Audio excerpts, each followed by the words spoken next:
Hello, this video is to make a Fluent fluid domain that consists of two impellers to rotate and translate up and down in this tank.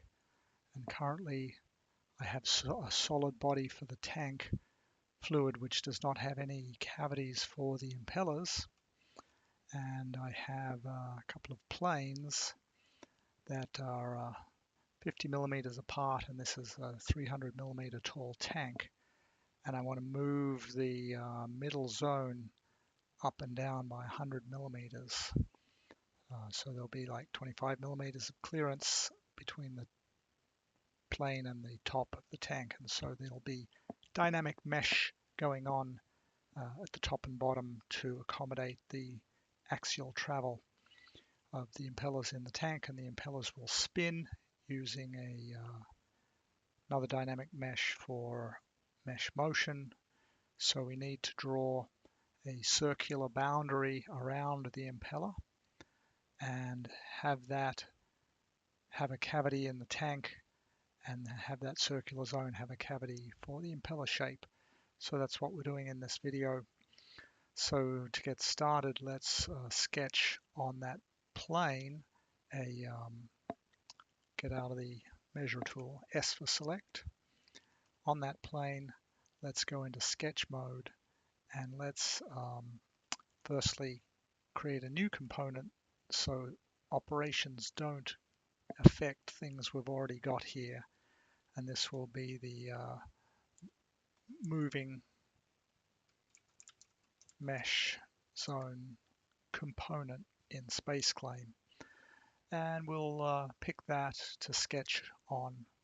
And now if we look straight down on that, we might want to flip it over so we can see the impellers, and go ahead and start drawing a circle that is about 108.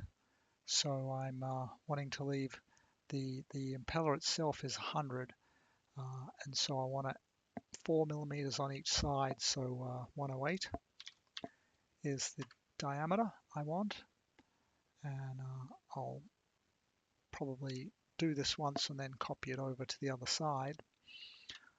We can now extrude that up by 50 millimeters. So if we end the sketch, we go into the pull tool, and the pull tool is ready to let us pull this up 50 millimeters to the other plane.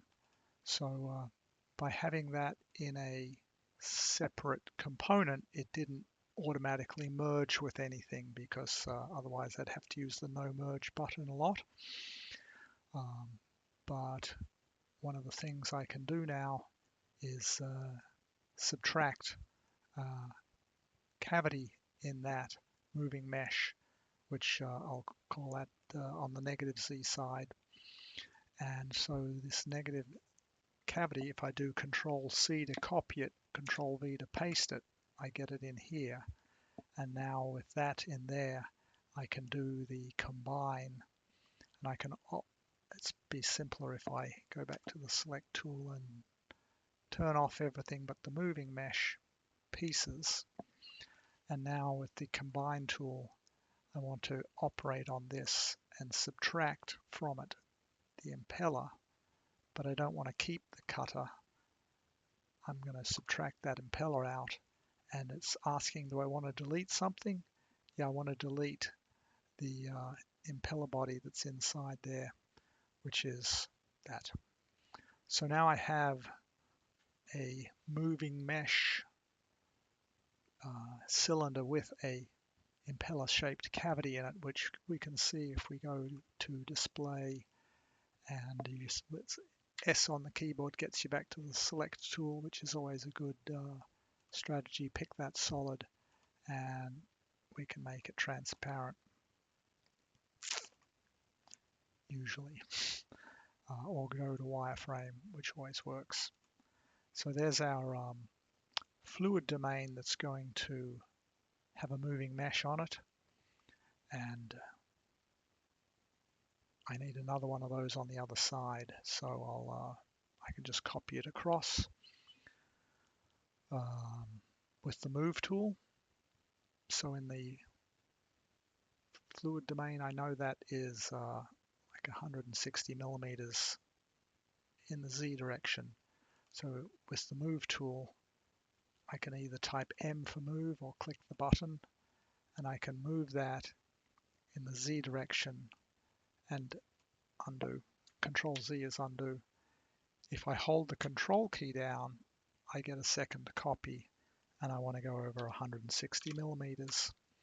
And so now I have two moving meshes that are inside the solid body of the fluid.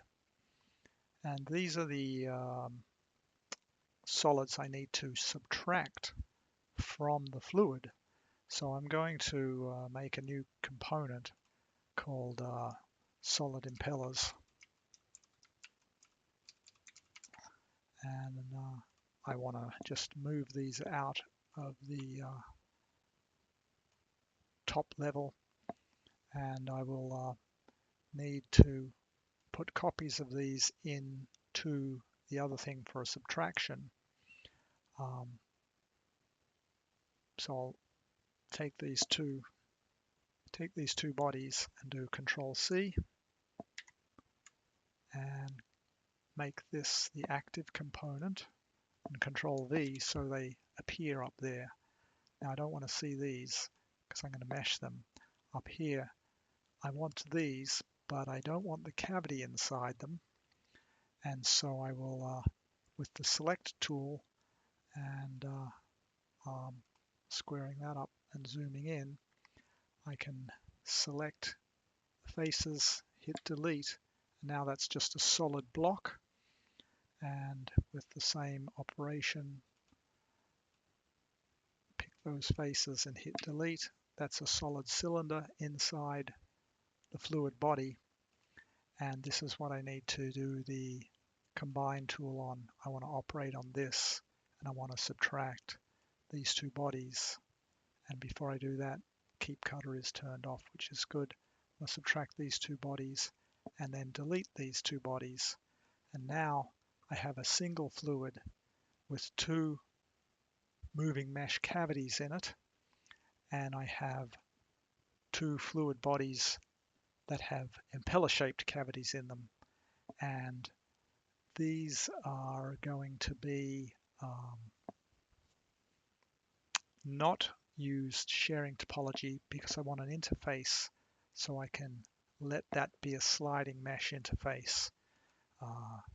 If I choose to leave the solid impellers and mesh them for some reason, I would want shared topology between the solid body and the moving mesh fluid body. So an example of that, maybe we'll make some a new component called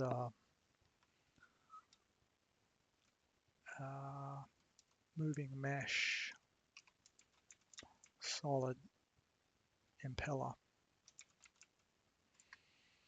and rename that. With the select tool, it's always best to hit S on the keyboard to get back to the select tool, because then you can do other operations more easily. I'll have one for the positive Z side, and I'll make that's the name. This is the positive Z side. So I will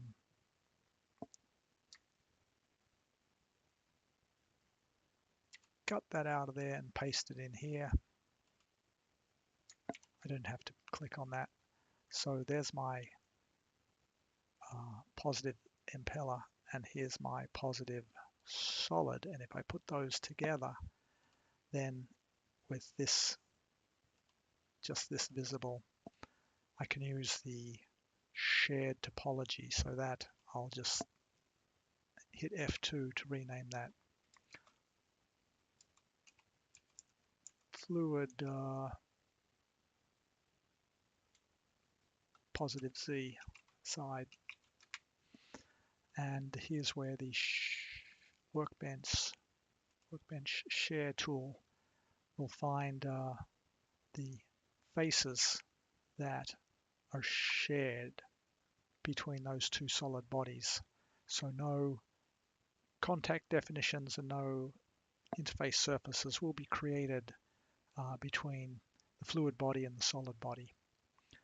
And if I just repeat that with, I can just go ahead and go up here and let's call this the moving mesh solid impellers for the NZ.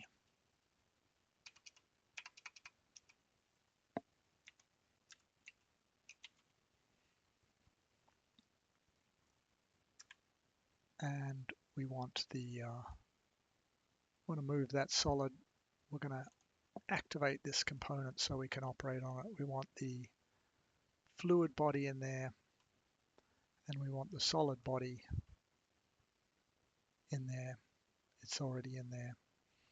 And we're going to just, that's the solid, and this is the fluid. So we'll call this fluid NZ. Let's rename that F2 PZ. And with this active, we'll just turn everything off except that, and then again use the share button and accept that. So we can call this the tank fluid tank.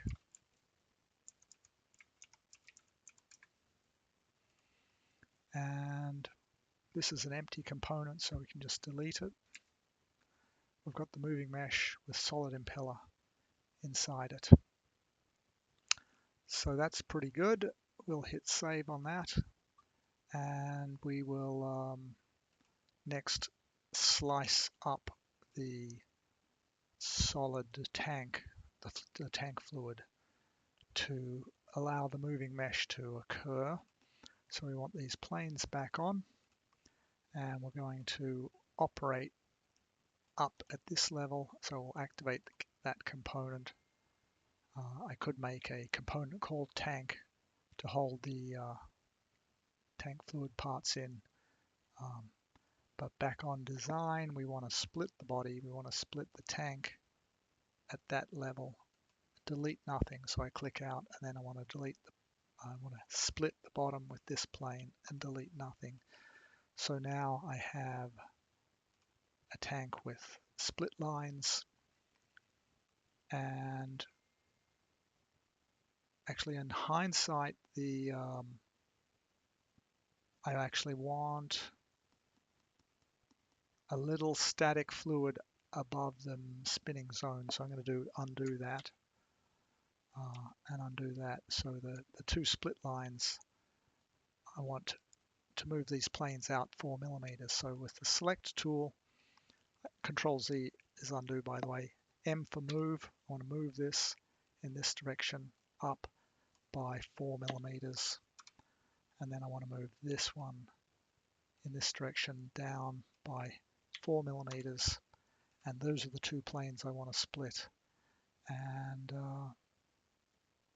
before we do that, let's just go back. I didn't do enough undos, but let's just combine. And we want to combine this, and with the control key, add in that and that. We're back to a single body for the tank. And so now with the split body, split this on that plane, click out, split this on that plane, click out. S for the select tool to get back, and we don't need to see those planes. So there are there's the three fluid zones that are static, this one, and this one. This one's going to oscillate up and down, and this will be dynamic mesh zones that compress and stretch with layering. So the last step, I think, is I don't want an interface there, but maybe I do. I'll find out when I get into meshing and defining. But hopefully an interior face can have a motion profile. So based on that, turning off these, I'm going to use share topology once more and share those two faces. So those should be interior faces when they get to solid Fluent. So that pretty much is the demo for geometry prep in SpaceClaim. I'm going to hit save. There's another piece that is creating named selections, which I've previously done here, but we'll need to redo. And I think I'll save that for another video because I want to mesh this with structured hex meshing on the top and bottom in order to use layering, and I'm not sure how to do that in Fluent meshing yet, so I'm going to use good old ANSYS mesh to do that, so you can see that in the next video.